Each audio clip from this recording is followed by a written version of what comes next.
and many of my friends are in the audience, and I will be taking questions now from some very distinguished people. Thank you all very much.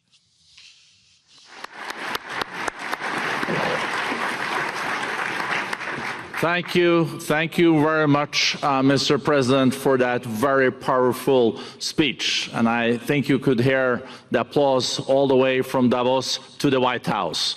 But next year it will be even better, because then you can get the applause here in Davos. So we wish you welcome to our village next year. We hope to see you.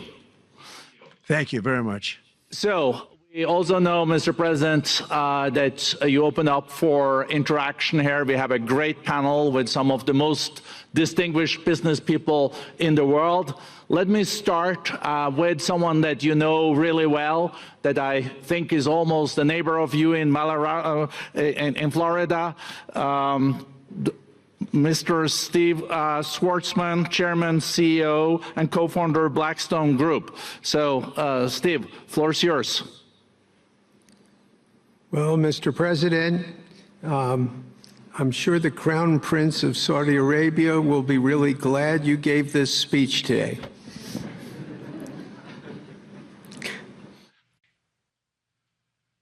You've had the busiest 4 days that anybody can imagine, and congratulations for that. My question is about some of the things I've observed here at Davos. It's a terrific forum. I've met lots of people, as usual. I think I've been here 30 years.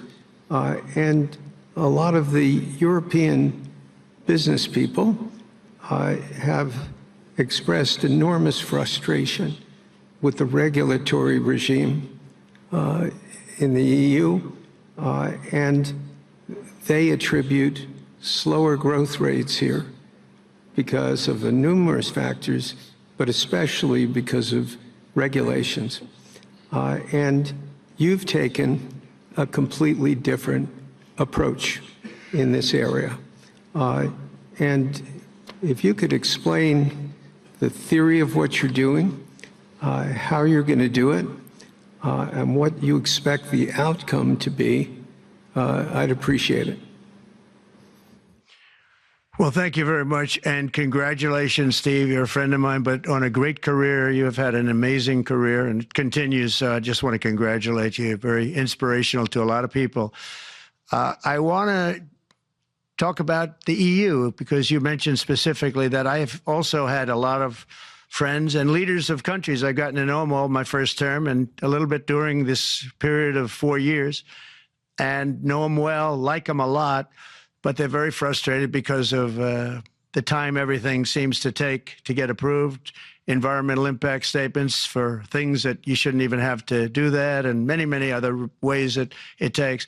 And I'm going to give you a quick little example. In the private life, my beautiful private life, before I had all these things happening, the world is a little different. I had a nice, simple life. You knew that. But when I had that simple life, I did projects. And I had a big project in Ireland. And it had to get approval on something that would have made it even better. And I got the approval from Ireland in a period of a week.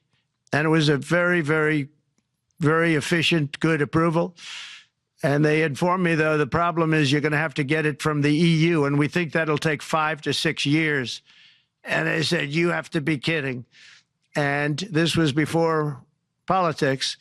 And I said, wait a minute, it's not that important. I don't want to go 5 or 6 years, but it would have been a big investment. It would have been nice, and it would have been good for the project. And I sent the people to the EU to see if they could speed it up, and basically it was a 5 or 6 year wait just to get a simple approval that Ireland gave me in a period of literally not much more than a week. And I realized right then, that was the first time I really was involved with the EU, but I realized right then that's a problem, and I didn't even bother applying to do it. Or if I did, I pulled it very quickly. I have to be very accurate because I don't want to be criticized. He did apply, actually. No, I want to be very accurate. So I don't think I did, but if I did, I pulled it very quickly. It was just something you couldn't wait 5 years or 6 years to get an approval. So a lot of in a very big business sense, a lot of people are claiming that's the problem. From the standpoint of America, the EU treats us very, very unfairly, very badly. They have a large tax that we know about, and a VAT tax, and it's a very substantial one. They don't take essentially don't take our farm products, and they don't take our cars, yet they send cars to us by the millions. They put tariffs on things that we want to do, like, for instance, I think they actually, in terms of, these are non-economic or non-monetary tariffs, and those are very bad, and they make it very difficult to bring products into Europe, and yet they expect to be selling, and they do sell their products in the United States. So we have, hundreds of billions of dollars of deficits with the EU, and nobody's happy with it, and we're going to do something about it, but nobody's happy with it. So I think the EU has to speed up their process.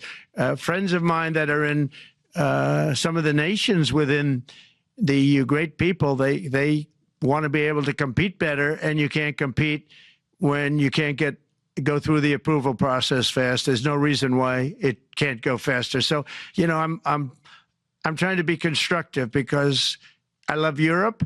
I love the countries of Europe, but the process is a very cumbersome one, and they do treat the United States of America very, very unfairly with the VAT taxes and all of the other taxes they impose. One other, just to finish up, I got a call from the head of a major airline, one of the biggest airlines in the world, and he said, "Sir, could you help us? What? Landing in Europe is brutal. They charge us fees for everything, and it's so unfair." I said, "How does it compare to China?" He said, it's much worse. And the other thing, as you know, they took court cases with Apple, and they supposedly won a case that most people didn't think was much of a case. They won 15 or 16 billion from Apple.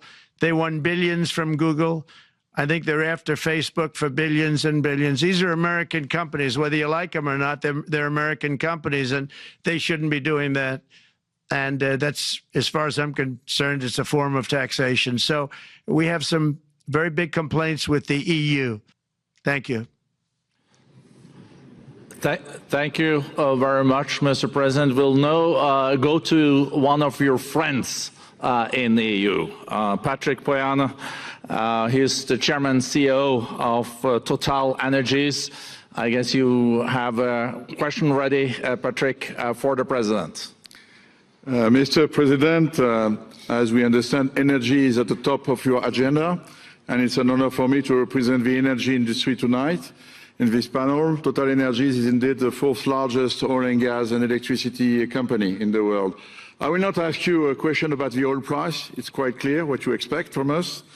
I will go to gas more. And our company is the largest #1 exporter LNG from the US company. We are a strong contributor to, and we invest in a mammoth LNG projects in Texas, $20 billion. It's far from 200, but it's $20 billion. And we contribute with that to security of supply to Europe, as we export this LNG to Europe. Some experts fear that if there are too many projects developed in the US on LNG, this could have an inflationary impact on the US domestic gas price. And they recommend a pause on these projects. I would ask you the following question: what are your views about such a pause on investments on LNG in the US? What would happen if you would observe an increased domestic gas price because of these exports? And final question, which is important for Europe: would you agree to guarantee security of supplies of US LNG to Europe? Well, on the last part of your question, yes, I would. I would make sure that you get it. If we make a deal, we make a deal, you'll get it. Because a lot of people do have that problem. They make a deal and then it can't get supplied because of war-type problems and other problems. So we would absolutely do that.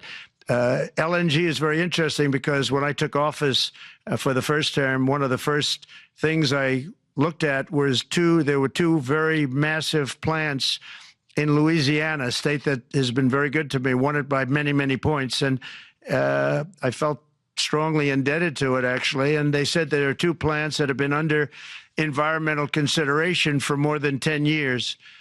And they were costing, as you say, you know how expensive those plants are, but they were costing like 12 billion and I think 14 or 15 billion, but they couldn't get their permits. They were in review for years, many, many years, like a decade or more. And I said, so ridiculous. I know so much about that because in the construction industry, I had to go through it too, but I got good at it after a while. But I saw the projects, and you're talking about a total investment of 25 to $30 billion, and it looked like it was going to end. They couldn't get their permits, and I got them done in less than a week.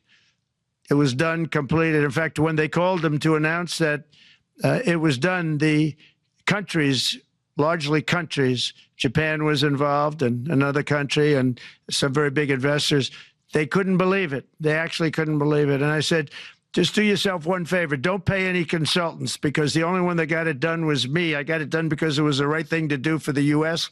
and for the world, but the consultants had nothing to do with it. You know, the consultants go in and they say, give us millions of dollars because Trump did it. Nobody called me about it. I just heard it was a problem for years.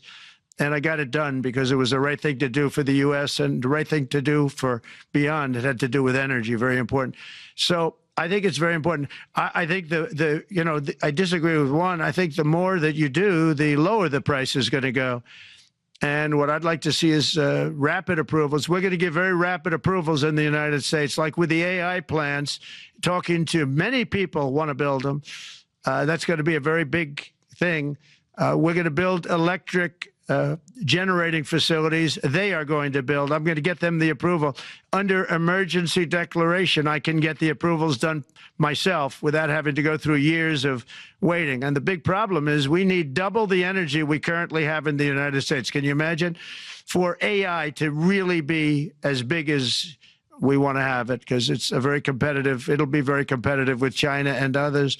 So I'm going to give emergency declarations so that they can start building them almost immediately.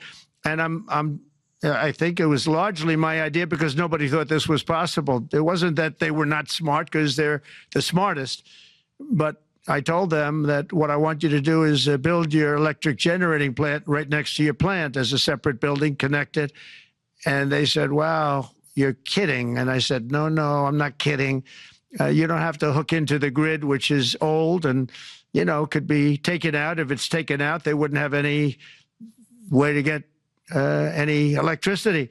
So we are going to allow them to go on a very rapid basis to build their plant, build the electric generating plant. They can fuel it with anything they want, and they may have coal as a backup, good, clean coal, If there were a problem with a pipe coming in, as an example, you're going with gas, oil or gas, and a pipe gets blown up or for some reason doesn't work, there are some companies in the U.S. that have coal sitting right by the plant so that if there's an emergency, they can go to that short-term basis and use our very clean coal. So that's something else that a lot of people didn't even know about, but nothing can destroy coal, not the weather, not a bomb, nothing. It might make it a little smaller, might make it a little different shape, but coal is very strong as a backup. It's a great backup to have that facility, and it wouldn't cost much more money. And we have more coal than anybody. We also have more oil and gas than anybody.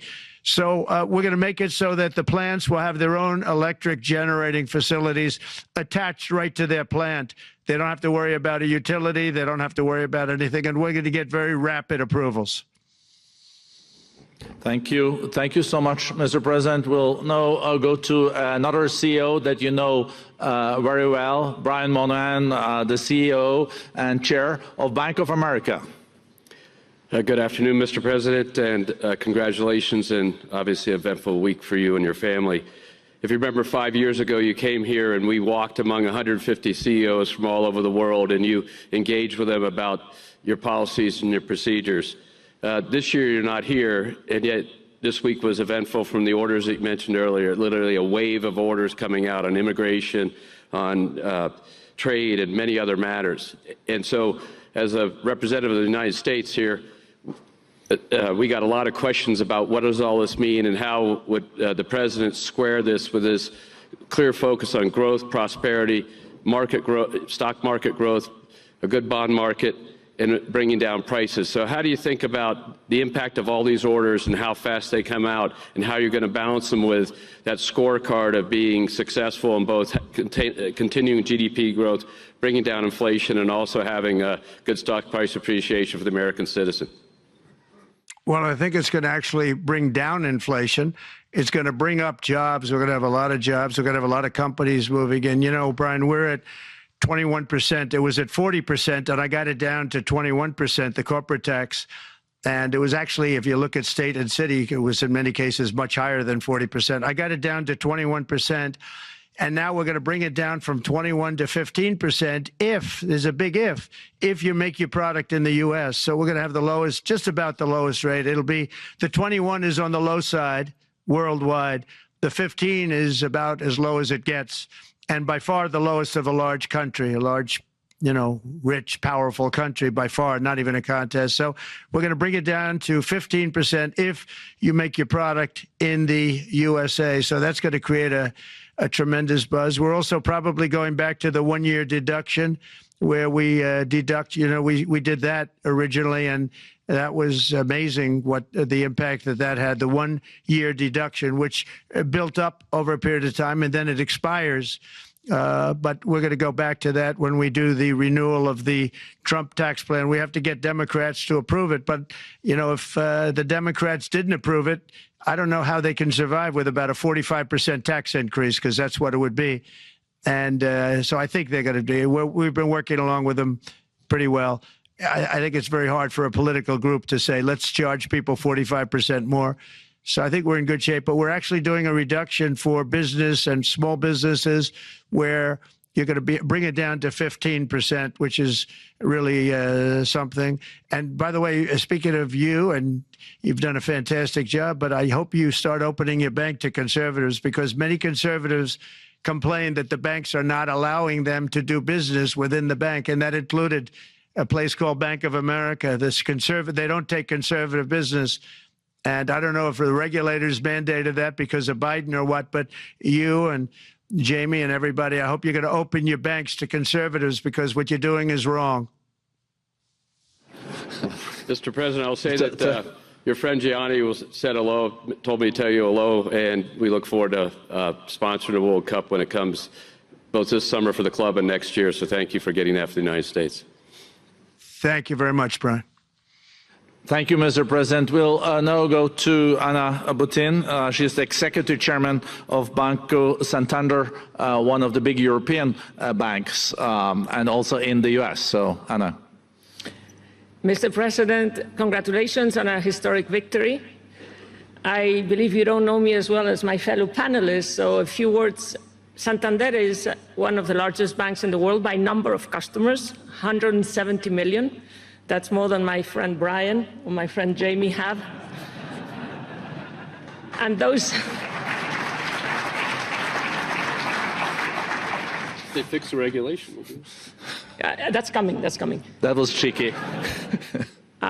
We're a big investor in the United States. We have many million customers, 12,000 employees. We're one of the largest auto lenders. And we recently launched a fully digital bank called Open Bank. We strongly believe banks have a pivotal role in the economy, and we can accelerate growth and help many more customers. That's what we're doing in the United States.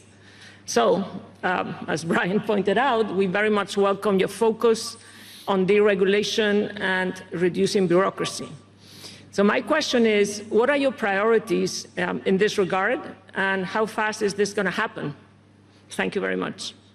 I think it's going to, thank you and congratulations. I know very much about your bank, and you've done a fantastic job. Congratulations.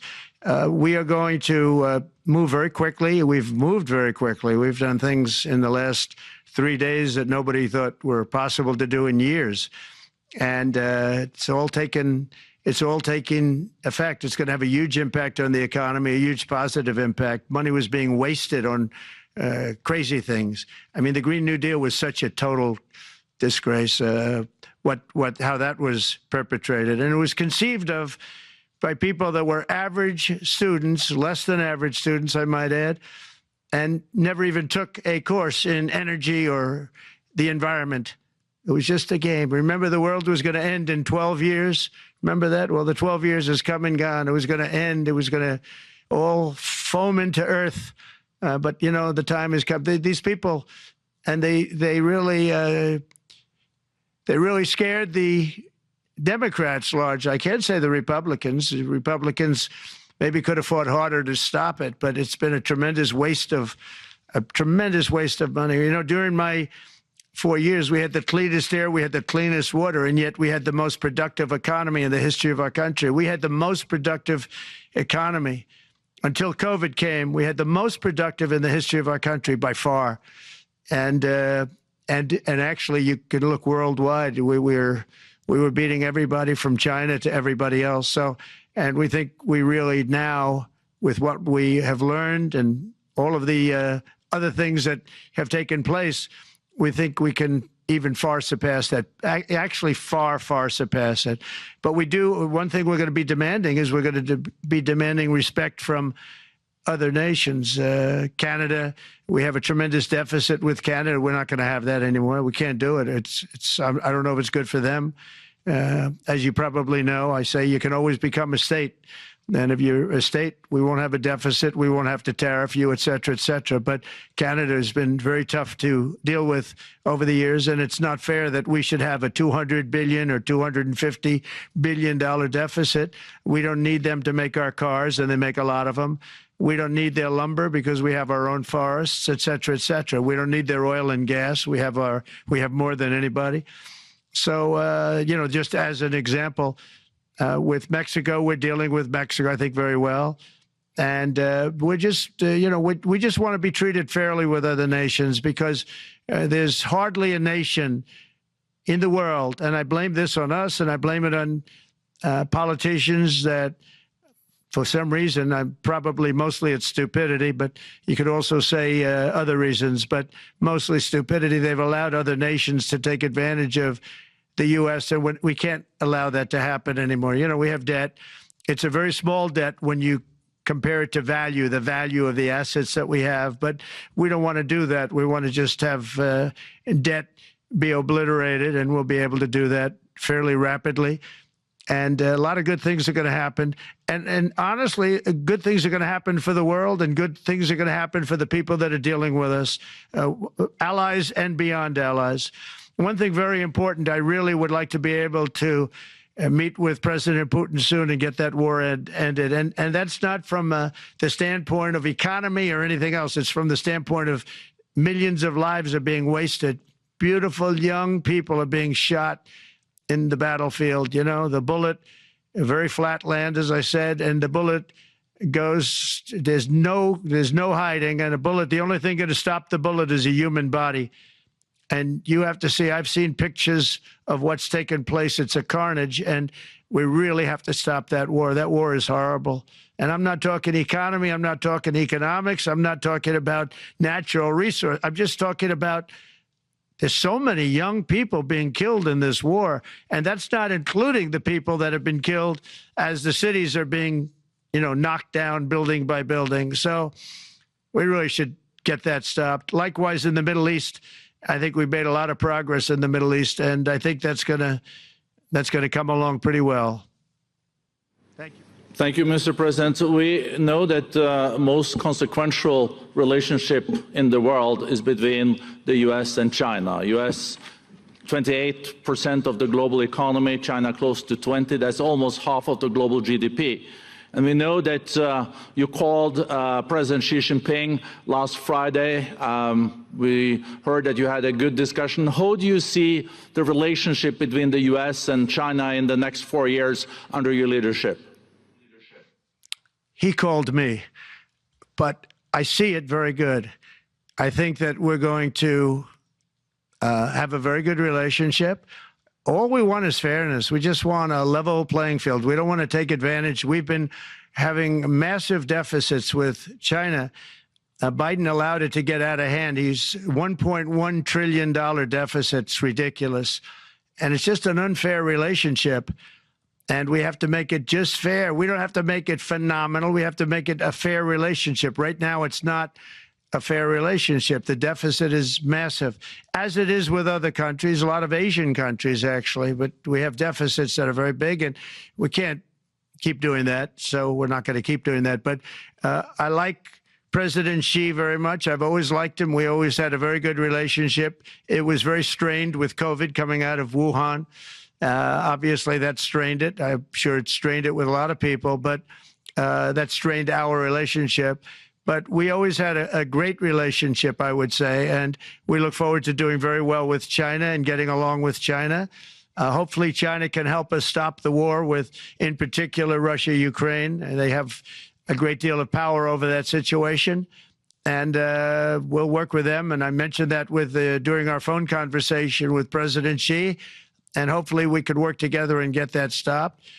We'd like to see denuclearization. In fact, with President Putin, prior to an election result, which was frankly ridiculous, we were talking about denuclearization of our two countries, and China would have come along. China has a much smaller, right now, nuclear armament than us, or field than us, but they're going to be catching it at some point over the next 4 or 5 years. And I will tell you that President Putin really liked the idea of cutting way back on nuclear. And I think the rest of the world, we would have gotten them to follow. And China would have come along, too. China also liked it. Tremendous amounts of money are being spent on nuclear. And the destructive capability is something that we don't even want to talk about today because you don't want to hear it. It's too depressing. So we want to see if we can denuclearize, and I think that's very possible.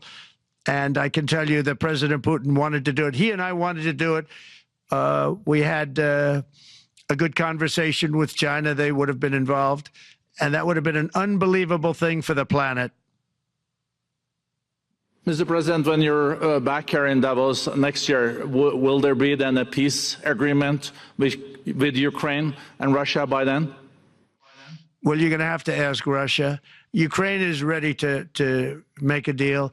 Just so you understand, this is a war that should have never started. If I were president, it would never have started. This is a war that should have never, ever been started. And it wasn't started during there was never even talk about it. I knew that it was the apple of President Putin's eye, but I also knew that there was no way he was going in, and he wasn't going to go in. And then when I was out, bad things happened, bad things were said, a lot of stupidity all around, and you end up with what you have. Now you have all these bombed out cities. They look like demolition sites with many people killed. I think the thing that you'll see about Ukraine is that far more people have died than is being reported. And I've seen that.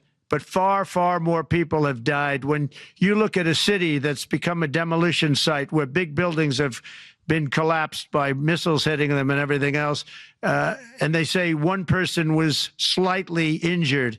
No, many people were killed. Those are big buildings. I was surprised at how that was my business. These are buildings that go 2 and 3 blocks long. They're 20 stories high. They're big, powerful buildings, and they were knocked down, and there were a lot of people in those buildings that announced that 2 people were injured. That's not true. So I think you're going to find that there were many more people killed in Ukraine in the Ukraine war than anybody has any idea. But if you look now, so many of the people being killed are soldiers just facing each other with guns, rifles, and drones, the new form of warfare, drones. And it's a very sad thing to see. And when you see pictures of the fields that I see, nobody wants to see it. You'll never be the same. Thank you very much, Mr. President, on behalf of all the 3,000 participants here in Davos.